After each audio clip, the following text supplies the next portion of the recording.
L'heure de déguster un délicieux tigre qui pleure. En compagnie d'Olivier Pouls, on prend la direction d'un pays qu'on adore. La Thaïlande.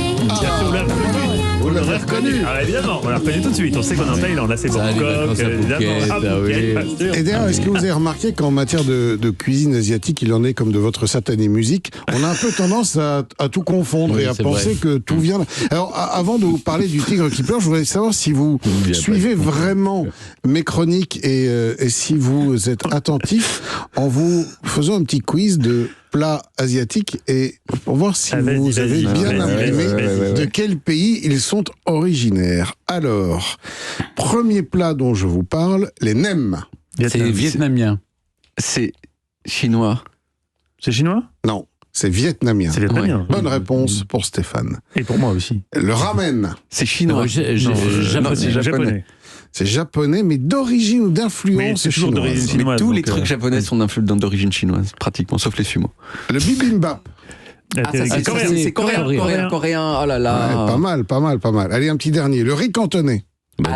Non, américain. Ouais, c'est français. C'est français. Il y avait un piège.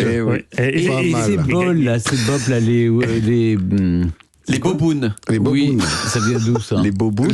Les bobounes, je pense que c'est coréen aussi. Mais vous avez dit quoi, le bebop? Non, le bibimbap. Un truc là, le bebop. J'adore. Quant au tigre qui pleure, revenons-y. Alors ça, évidemment, c'est une spécialité thaïlandaise. Moi, j'adore la cuisine thaï. Voilà. Je pense que c'est l'une des plus raffinées et des plus élégantes cuisines asiatiques. Et surtout, il y a de la coriandre partout. Absolument. Et il y en a dans le tigre qui pleure. En France, c'est probablement le restaurant Thiou de la grande chef Thiou. Sur les quais? Qui a popularisé, bien sûr, non, mais je savais pas que c'était... Qui a popularisé la recette du tigre qui pleure, qui maintenant a été intégrée dans la majeure partie des restaurants asiatiques et même pas que thaïlandais, c'est bien ça le problème. Alors l'un des secrets du tigre qui pleure, c'est l'utilisation du tamarin. Je vais venir dans un instant dans la recette. Le tamarin, c'est un fruit qui ressemble à une espèce de petit haricot, dont la particularité, c'est d'être un petit peu sucré, mais surtout très acidulé. Et c'est quelque chose qui donne beaucoup de peps à la sauce du tigre qui pleure. Alors son nom, il y a plusieurs explications pourquoi ce plat s'appelle le tigre qui pleure, c'est quand même étonnant. Première explication, le tigre qui pleure à cause des épices du plat, mais c'est pas évident parce qu'en fait c'est pas un plat qui est très épicé. Et surtout pour en Thaïlande, enfin, pour un Thaïlandais, c'est pas du tout épicé. Il faut un peu de piment, mais c'est pas un piment qui est très fort. Alors on dit aussi que le tigre pleure parce que les morceaux de viande nécessaires à l'élaboration du plat, qui sont en général les morceaux les plus nobles, ne sont pas accessibles car ils sont protégés par les côtes de l'animal. Et donc le tigre il pleure parce qu'il peut pas manger ce morceau-là. C'est un peu tiré par les cheveux. Rassurez les auditeurs, ce n'est pas de la viande. C'est pas de la viande de tigre. Ce n'est pas du tigre. Et puis autre explication, le tigre pleure car quand on a mangé cette partie du bœuf, les autres sont moins bons et donc il pleure de tristesse de ne plus en avoir. Bon, tout ça c'est très poétique, c'est très sympathique, mais je ne connais pas l'explication exacte, mais je connais la recette en revanche, et ça c'est la bonne nouvelle, puisque vous allez pouvoir en faire dès ce soir si vous voulez. Alors ça se fait avec quoi d'ailleurs? Alors ça se fait avec en général du faux filet ou du filet de bœuf. Il faut une viande très tendre. Il faut le faire mariner. Alors pour la marinade, de la sauce d'huître, de la sauce soja, un peu de citronnelle, un peu d'ail écrasé, de la coriandre évidemment, du poivre et un peu de ciboulette. On imbibe bien le morceau de viande de tous ces ingrédients. On le filme, donc on le met dans un film étirable et on le laisse mariner 2-3 heures de manière à ce qu'il s'en imprègne un peu.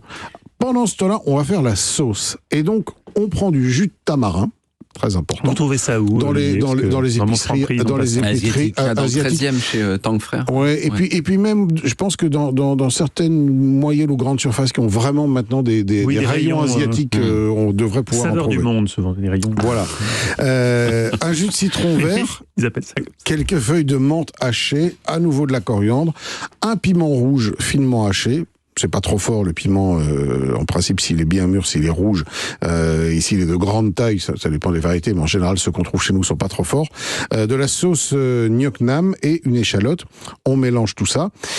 La cuisson du tigre qui pleure est très rapide, donc une fois qu'on a fait mariner la viande, c'est une poêle très chaude anti-adhésive, c'est vraiment 2 minutes de chaque côté, il faut que la viande reste crue à l'intérieur, on en coupe de fines lamelles et on verse la sauce par-dessus, on peut accompagner ça d'un petit bol de riz gluant si on le souhaite. Ah oui, marche bien. Et puis voilà, on a une délicieuse recette thaïlandaise. Et on ne sait toujours pas pourquoi il pleure, mais le tigre est toujours aussi bon. J'ai une petite question sur comment on fait chauffer une poêle, parce que je sais que vous avez Comment on fait été... chauffer une poêle? Ouais, vous êtes équipé en induction maintenant, Olivier aussi.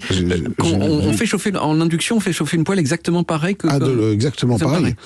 Surtout quand on veut vraiment saisir cette viande qui en plus a mariné, donc il faut vraiment attaquer poêle très chaude, donc induction à fond. Et on attend. L'induction, ça va vite. Hein, c'est 1 minute et 2 minutes de chaque côté.